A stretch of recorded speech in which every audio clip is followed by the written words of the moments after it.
We've been talking to Max Harris over a series of programs on his wonderful book, The New Zealand Project, a book I highly recommend for every New Zealander who wants to be aware. And on that, in his chapter 11 on people power, he writes, "Most people in New Zealand have opinions on political matters, but for a variety of reasons, we don't all feel able to engage with political processes. As Jane Kelsey, who was his law lecturer, as Jane Kelsey told me, people aren't complacent and they're not sedated and they want to have a voice. They just have to have the spaces in which they can have a voice." Welcome, Max Harris. Thank you. A very powerful chapter, this one, on people power. What does Jane mean by that? People want to be involved. They don't feel they have the space for it. Yeah. So I think when we talk about politics, mostly we focus on voting, but actually politics goes far beyond just voting or parliament. It's about the struggle for power, and it's about people being able to feel strong enough, empowered enough to contribute. And I think at the moment we have a whole lot of not just bottlenecks at the top in our system, but barriers at the bottom that mean that people aren't able to express opinions that could really shift the course of where our politics go. Even online, a lot of people love to get involved in these long threads, but there is a tiredness that comes through. It's almost, where does all this go, all this expression? We can learn from Māori here, can't we, on marae? Yeah, I think there are some strong traditions in Māori communities, of discussion and using values as starting points. In an earlier program, you mentioned Māori listen to each other. Yes, and I think listening is something we don't value enough in our politics. We value good public speakers, and when we see a good public speaker in the community, we say, "Oh, you'd make a great politician," but we don't see a good listener and say, "Oh, you'd be a great politician." So I think we can do listening better. But going beyond that, I think people are demoralised and desensitised when it comes to politics. So people have lost a sense of shared principles or a stake in the system, and then they're also thinking more and more that the system is all the same. They don't have real choices, and there's so much information. There's a flood of information on social media that makes it hard to kind of discriminate and figure out what matters.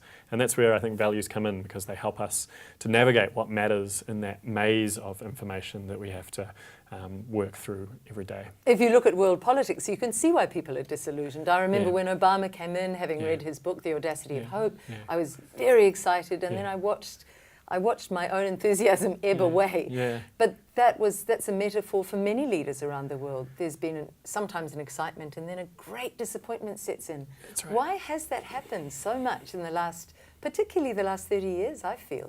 I think it's because people are looking for hope, and the hope hasn't been realised. And we've had maybe part of a values-based politics in that we've had some politicians motivated by values. I think President Obama was one. Or mouthing words about values. Mouthing words about values. But what we haven't seen is another side of values-based politics, which is politics that practices values and follows through on values. And I think it's that lack of follow-through, those broken promises that have turned people off.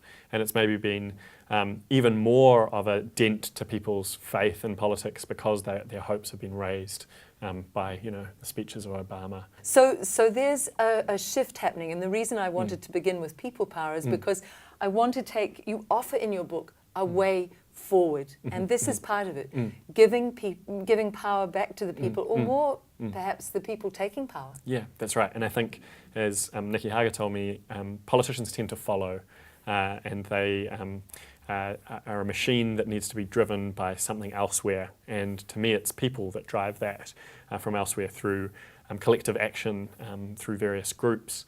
And I think what we need to address is what's holding people back from taking that action.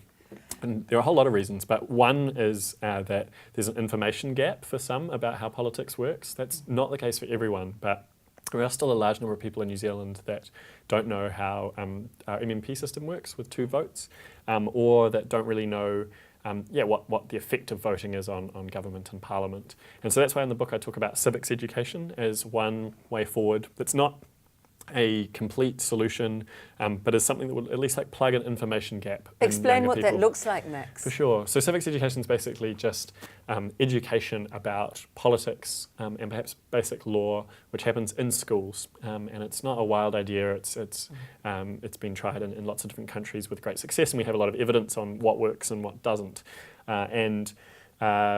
what it would look like in New Zealand would be kind of taking a broad view of politics, an introduction to kind of how Parliament works and perhaps how law works, but also, since politics goes beyond Parliament, looking at things like social movements, looking at local history and local communities, perhaps learning about your local iwi if you live close to an iwi.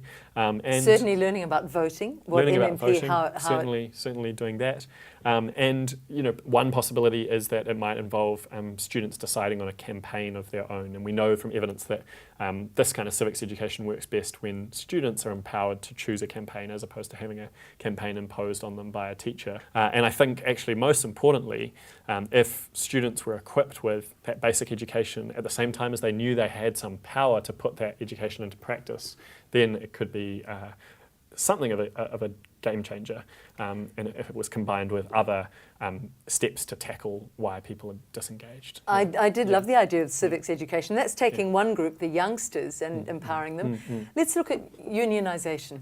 Do you think that, again, that was turned on its head in the 80s with the neo-lib arguments against it? Do you think there's time to revisit that? Yeah, so actually the law has made it much harder for unions to thrive in New Zealand. In 1991, there was a law passed, the Employment Contracts Act, which really undercut how many people could join a union. And so unsurprisingly, the number of people who are members of a union has declined. For people not familiar with unionisation, let's go back to the history of them and why they began. Yeah, so I mean, unions are just groups of people that join together in workplaces because of a view that if workers come together, they have a stronger voice in pushing back against changes to rules that might harm workers. And they come because there seemed to be an imbalance in power between workers and people in management or leadership roles.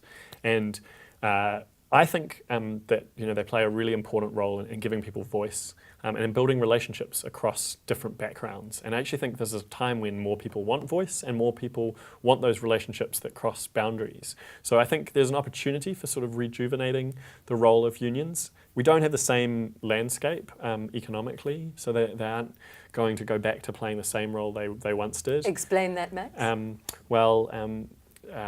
There are lots of aspects of this, but I think the kinds of industries that we have at the moment with more of a service-based economy, with more sort of call centre type jobs are just different, and in some cases make it harder for people to kind of find common cause. Also, as opposed to when we were sewing and creating and manufacturing building together. And manufacturing, a lot of that's gone offshore. Yeah, and there might not be the same opportunities to be kind of shoulder to shoulder with another worker. So there needs just to be some rethinking about how unions work, and the legal landscape's changed. But I think there is a role for unions, and in particular, they've always been a place where views can be expressed about different kinds of policy in the workplace.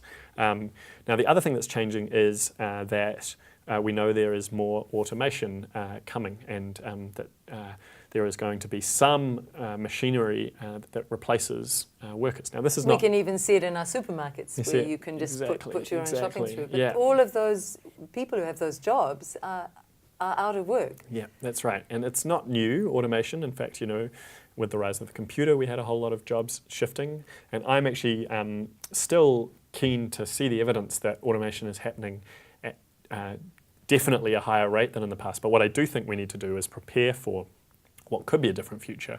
And one idea that's been mooted is having a basic income for everyone. This is kind of connected to unions in interesting ways, but this idea is said to be a way to give people more security. Because in some ways it's like government paying you a very generous amount of pocket money. It's saying, regardless of whether you're working, you need to have this money in your back pocket to get through the week. And that will allow people to do their own projects, perhaps arts projects or business projects or community projects.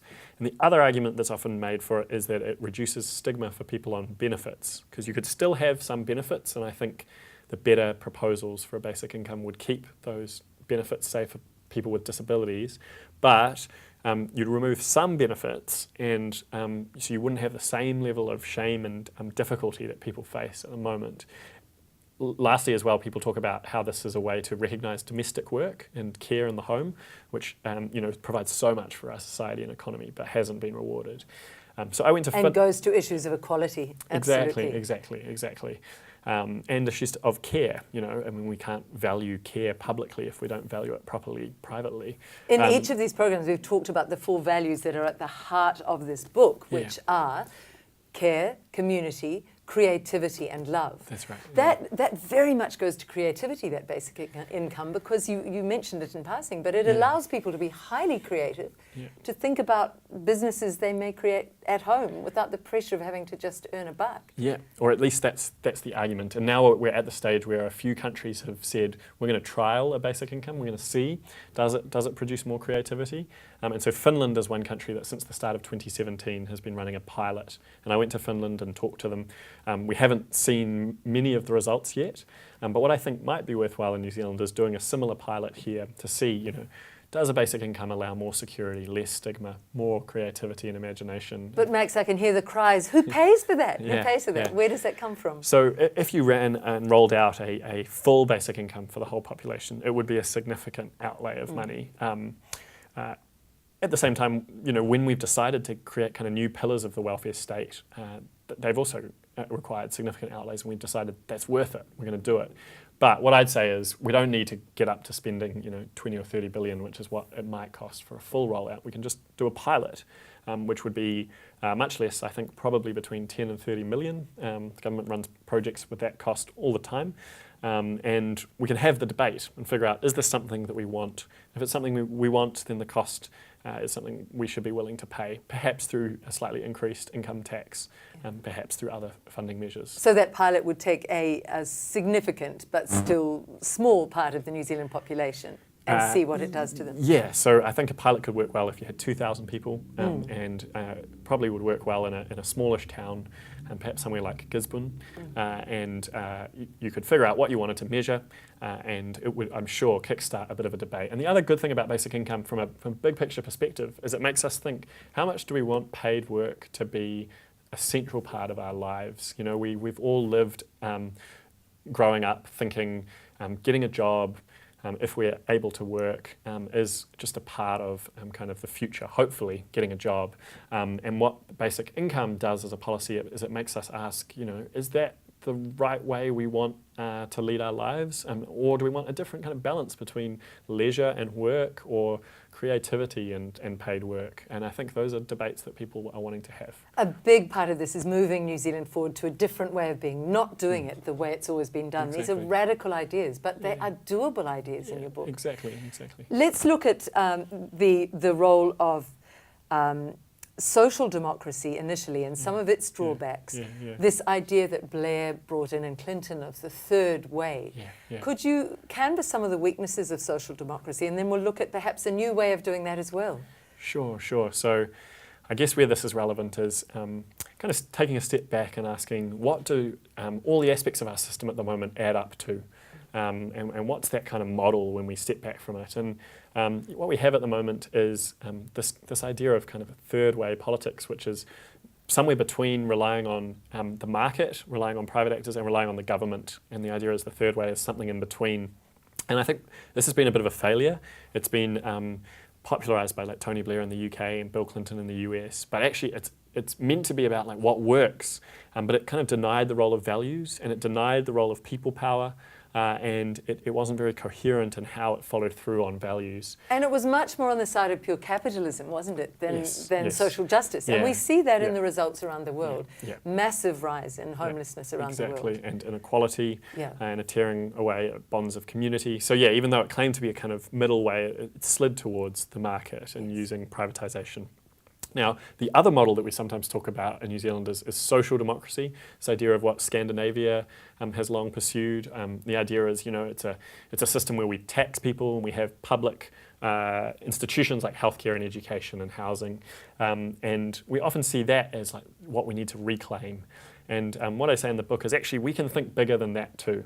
And there are some problems with the Scandinavian model of social democracy, and I went to Finland and Norway and saw this, that in Scandinavia and in particular in those places, there is a fraying of community. There's not a real feeling of a public that shares spaces, that rubs shoulders with each other.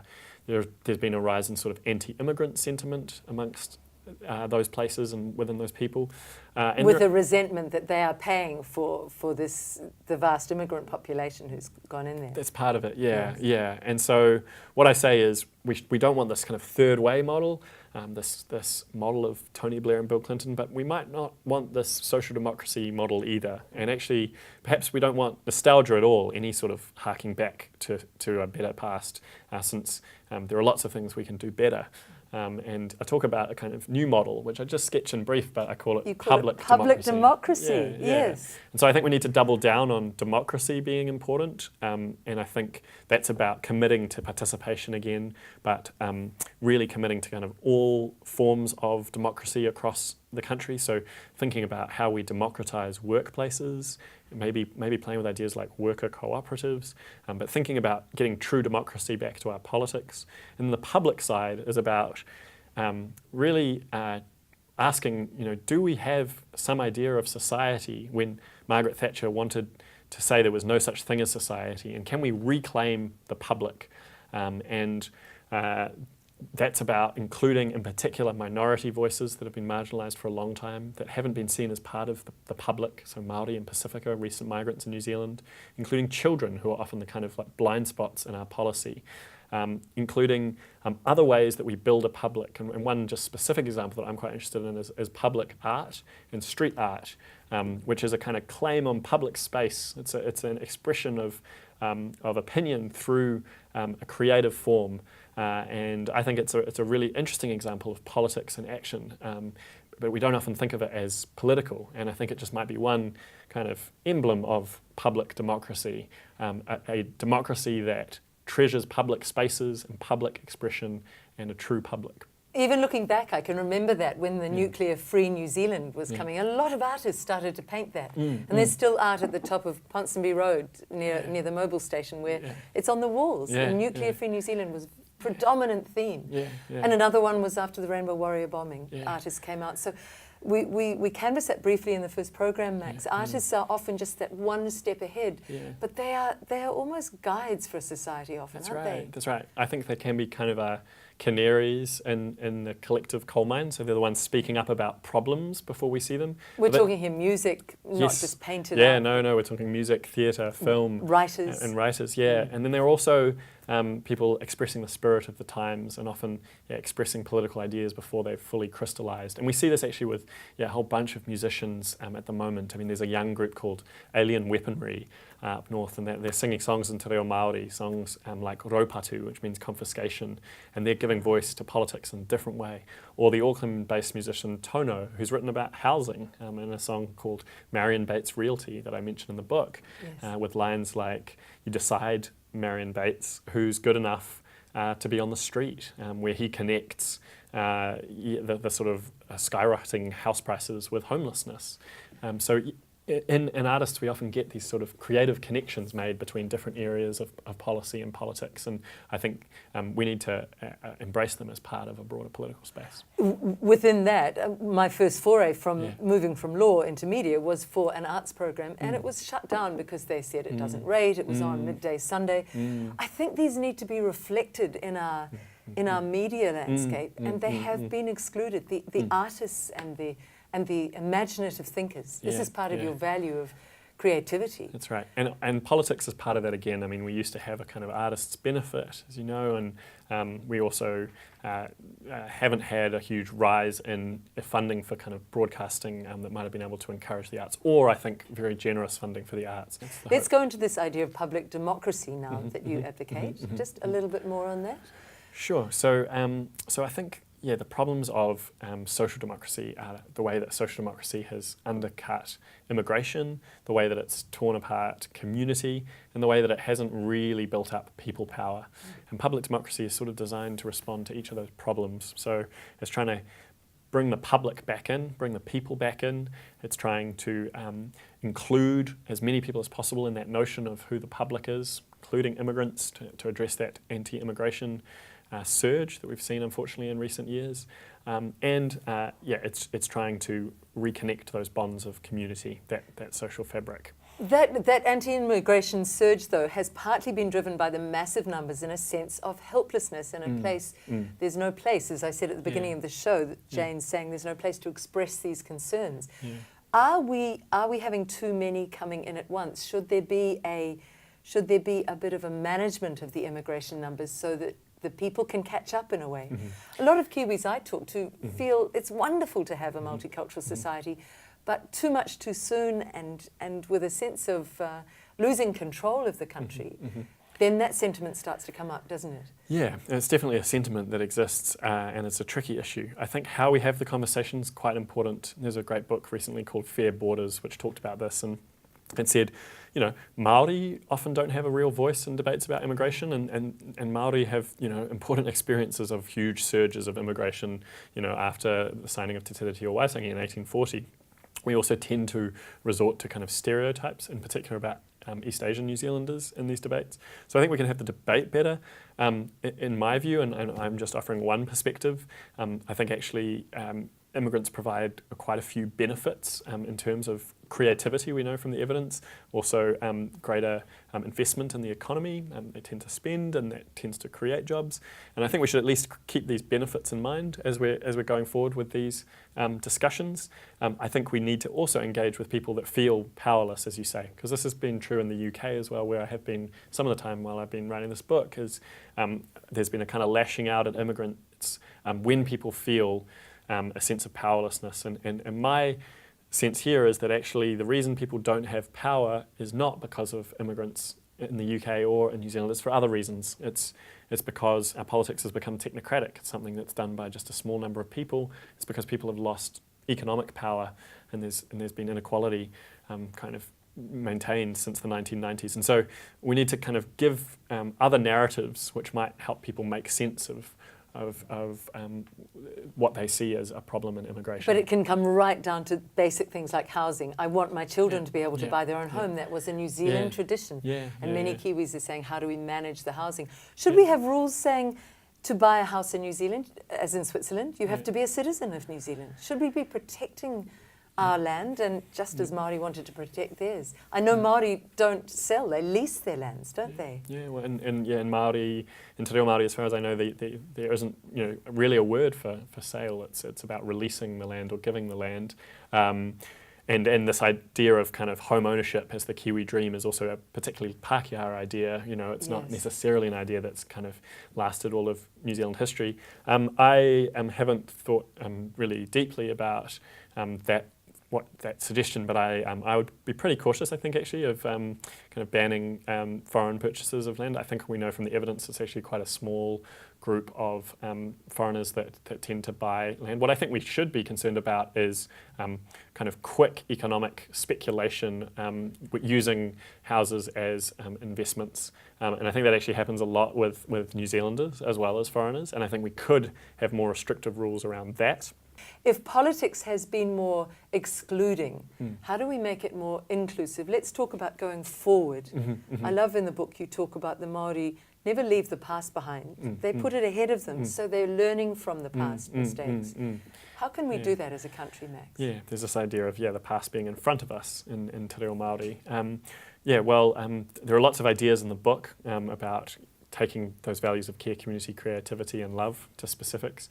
But one sort of general theme that I think could be valuable is thinking of ourselves as a smart country, because I've been lucky to do some travel to the UK and to other places, and I actually think there's a wealth of intelligence in New Zealand of different kinds, of kind of practical intelligence, cultural intelligence, as well as kind of analytical intelligence. Do you think that's bedded partly in our isolation, that our forebears had to be highly creative to get through, didn't they? In some ways, Māori I mean, Māoris have always valued intellectualism.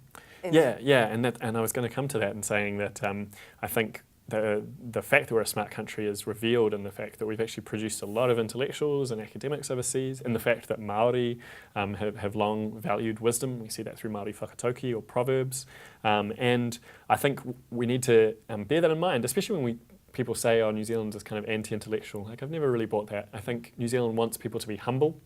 But I think New Zealand's also very supportive of people that want to reach for new ideas. At least that's been my experience.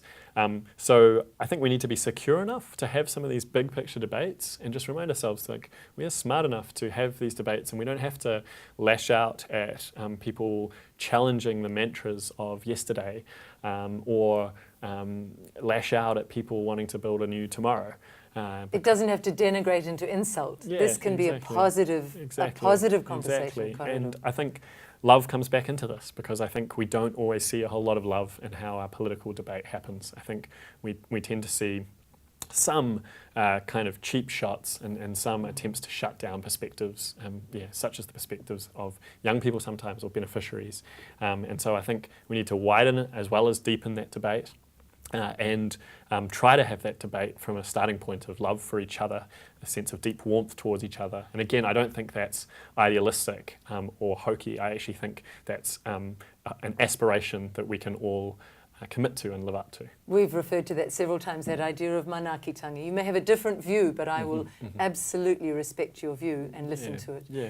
Max, where do you see yourself going? Let's take it back to the personal at the end, because you've given a very great koha, a very great offering to New Zealand in this book, The New Zealand Project.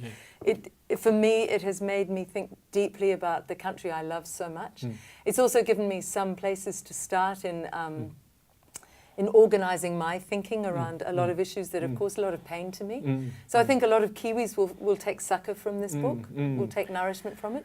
Where do you see yourself going? Will you get into politics long term yourself, do you think? No, just on your first point, and then I'll come to the second one. I'm really glad you say that, because one friend of mine said that the book had reminded him that it's important to be a New Zealander, and that was something I wanted to achieve through the book, is reminding us all that this country that we share is significant, and the project that we're all engaged in by living here is an important one. And I also wanted to give people some sense of hope and some language to give expression to feelings that people had. So I'm glad to hear that. But as for me, I don't think I want to go into politics. I think there are quite a few politicians that look like me, that are Pākehā and wearing glasses, even if they tend to be a bit older. Don't have your smile, Max. But I do believe in politics, and politics construed broadly, and I would love to stay involved with campaigns and conversations, and I think politics always has to follow that kind of two-track of the personal conversations you have with someone in your family or amongst your friends, where you tell stories, you listen, you reflect on your own thinking, and you hopefully develop it, and then you also decide to take action on some issues that you really care about. I've been lucky enough to be involved with some groups in the past that have given me real hope, like Just Speak and Criminal Justice, or Generation Zero and climate change, and I think there's still space for new groups and for groups to be expanded or sharpened. So I'd love to be involved with that. I studied law as well, and I'm now doing a PhD in law, so I don't want to completely waste all of that. So I think also working to think about how law can be used to advance the public good is something I'd like to be involved with, and there are different ways that could happen. So some combination of kind of campaigning and law and writing would be good. It's wonderful. I went into law thinking, it's all about justice. And then I realised sometimes it's about who can pay for justice. And then I thought, I'll move into media. It's all about truth. And I realised, sometimes the truth is a little bit disposable. However, this korero with you has given me a sense that the new generation could bring it back to being about truth and about justice. And that's really at the heart of this book. Do you think there are many other millennials who feel as you do, Max, who you come across? Yeah, it's funny. I think young people aren't one kind of single block, No. and there are lots of different views. But I think in general, young people tend to be more impatient and more imaginative and more urgent about getting change happening. And what I also think, though, is that the best social change happens across generations, so with the support of people with a bit more experience or more connections or more resources. But still with the passion, still with the fire in the belly. That's right. So I think actually the way we're going to take some of these issues forward, whether they're changing our prison system or addressing homelessness, is through these intergenerational coalitions. Whether that's your grandfather talking to you as a grandson about solutions or addressing loneliness through those conversations, or through actually groups that combine the kind of wisdom across the ages. Or your book talking about a values-based system for New Zealand. So I'm going to finish where I began in this 4-part series with the final passage. Today, perhaps projecting a little based on my own experience, I think a different kind of heart needs repairing, the heart of our country. This repair is about all of us. We've stumbled and fallen. Our heart's connective tissue has been weakened, and we need the pulse of our social conscience to start beating harder again. So what are we waiting for? Wonderful final words. Thank you so much, Max Harris. Thank you.